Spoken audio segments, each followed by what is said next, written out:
Sebuah kos-kosan yang berada di sebuah gang kecil yang tak jauh dari jalan raya itu menjadi tempat tinggalku. Aku memilih kosan ini karena harganya lumayan dan juga tak begitu jauh dari sekolahku. Baru 20 menit saja saat berjalan kaki menuju ke sekolah. Aku baru saja pindah di sini. Tidak begitu mengenal lekuk dan tabir kosan ini. Terlihat jika kosan ini berusia sudah cukup tua. Terlihat dari bentuk bangunannya yang sudah agak mengelupas. Catnya dan juga pagarnya sudah mulai berkarat. Kosan ini dimiliki oleh Bapak Deden yang sudah tampak tua itu. Ia sudah lama bercerai dengan sang istri sedangkan anak-anaknya sudah pada menikah. Tinggal saja si Bungu Bang Vijen. Namun kini ia telah bekerja dan tak lagi tinggal di rumah itu karena tempat kerjanya jauh. Tinggallah Pak Deden sendiri yang tinggal di sana. Hanya ditemani oleh anak-anak kos seperti kami ini yang tak jauh dari rumahnya. Aku masuk ke dalam kosan baruku ini. Ada salah satu kamar yang dilarang untuk kami ganggu. Kata Pak Deden itu gudang lama yang sudah tak layak digunakan lagi. Jadi dia memberi rantai pada kamar itu. Kamarku persisi berada di sebelah kamar itu. Kamarku cukup besar daripada kamar teman kosan yang lainnya. Malam ini adalah malam pertamaku tinggal di sini. Tak banyak yang aku kenali di sini, hanya beberapa saja. Mereka semuanya jika sudah sore menjelang malam sudah masuk ke dalam kamar masing-masing. Aku pun kini tengah berada dalam kamarku, mendengarkan musik sambil membaca beberapa cerita horor favoritku di FB. Tiba-tiba, hawa dingin memenuhi seisi kamarku. Aku mulai merinding. Apa ini karena cerita yang aku bacakan begitu menyeramkan? Tiba-tiba di kamar sebelahku dengar ada orang yang sedang memasak. Terdengar kuali yang digunakan itu berdenging dengan suara sendok sayur beradu. Apa mungkin ini perasaanku saja? Karena semakin lama suasananya semakin tak enak, aku memutuskan untuk berhenti membaca cerita horor ini. Jam sudah menunjukkan pukul 19.23 WIB. Aku memutuskan untuk mandi saja. Aku segera menuju kamar mandi yang berada di luar kamarku. Aku pun keluar dari kamar dan menuju kamar mandi. Namun saat melewati kamar sebelahku itu, tercium bau busuk yang sangat menyengat membuatku mual. Aku pun melangkahkan kakiku dengan cepat menuju kamar mandi. Suara guyuran air membasahi tubuhku. Aku mandi dengan tenang tanpa merasakan ada hal aneh di belakangku. Saat sedang asiknya mengguyur badanku dengan air, tiba-tiba keran air menyala dengan sendirinya. Aku merasa heran dan mengira itu mungkin kerannya rusak. Aku pun mematikan keran airnya, tapi tak lama setelah itu air kembali menyala dengan sendirinya. Aku mulai merasa tak enak. Tak ada hujan, tak ada angin, tiba-tiba suara petir menggelegar dengan keras. Aku ketakutan setengah mati. Segera ku bersihkan seluruh tubuhku dengan air dan bergegas menyudahi ritual mandiku ini. Perasaanku sudah tidak enak di kamar mandi ini.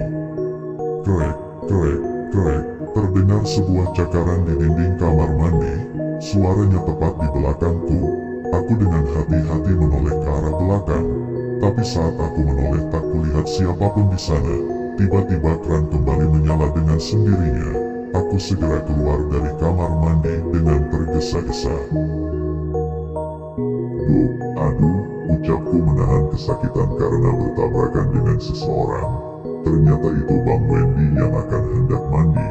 Ia juga menahan sakit di dadanya akibat bertabrakan denganku. Ada apa sih dek, kok buru-buru seperti orang ketakutan gitu? Kata Bang Wendy sambil mengusap-usap dadanya. Nah kok bang, hanya lagi kedinginan saja, ucapku sambil menampilkan senyum manisku. Ia hanya menggeleng-gelengkan kepalanya karena tingkahku itu. Bang Wendy adalah penghuni lama di sini, usianya 3 tahun lebih tua dariku. Dia sekarang sudah bekerja di pasar. Aku baru tadi mengenalnya dan ternyata Bang Wendy orangnya ramah dan friendly pada orang baru. Aku segera menuju kamarku, namun saat berjalan aku melewati sebuah kamar kosong yang sudah tak lagi digunakan di sana. Kamarnya sudah tak ada pintunya, seolah ada seseorang di dalam dengan pakaian putih kumal melambai-lambai ke arahku. Oh my god, aku kaget, segera tersadar dan berjalan cepat menuju kamarku. Lagi-lagi aku melewati kamar di sebelahku itu. Kamar itu hawanya terasa sangat mencekam seolah ada hal pilu yang terjadi di dalamnya. Aku tak mau berlama-lama di depan kamar itu, karena merasa tak enak dengan hawanya. Oh ternyata di sini kamu Dev. Seorang pria dengan amarah menatapnya ke arah wanita muda yang mengenakan pakaian merah itu. Dia segera mendekat dan menamparkan muka sang cewek. Cewek yang bernama Devi itu meringis menahan sakit menatap marah ke arah sang pria. Aku muak dengan kelakuan kamu dan aku capek, ucap Devi sambil menangis sesenggukan.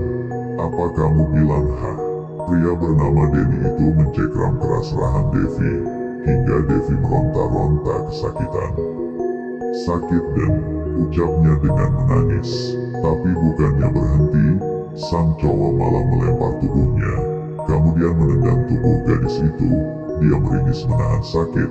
Sang cowok kembali menyiksanya, menarik rambut itu dengan kasar. Arke, teriakan pilu itu membangunkanku di tengah malam ini. Jam di HP-ku baru menunjukkan pukul 1.22 WIB, berarti masih tengah malam. Aku kembali ingin memejamkan mata, karena rasa kantukku kembali mendera tapi. Teng, teng, teng. Sebuah suara seseorang memukul besi dengan keras membuatku terlonjak kaget. Mata yang tadinya mengantuk menghilang seketika. Siapa malam-malam begini begitu iseng mengganggu orang tidur saja. Aku memutuskan untuk keluar dari kamar menuju ke arah sumber suara. Saat menginjakkan kaki, keluar hawa dingin yang begitu menusuk hingga ke tulang sumsum, membuatku bergidik menahan rasa dingin. Walau sudah memakai pakaian tebal, hawa itu terasa menusuk. Saat memeriksa, keadaan tampak sunyi saja, tidak ada apa-apa. Mungkin ini perasaanku saja kali, karena kebanyakan baca cerita horor. Tapi suara keran air yang menyala mengagetkanku. Apa keran air itu konslet lagi? Aku memutuskan untuk memadamkannya. Tidak ada pikiranku takut sekalipun.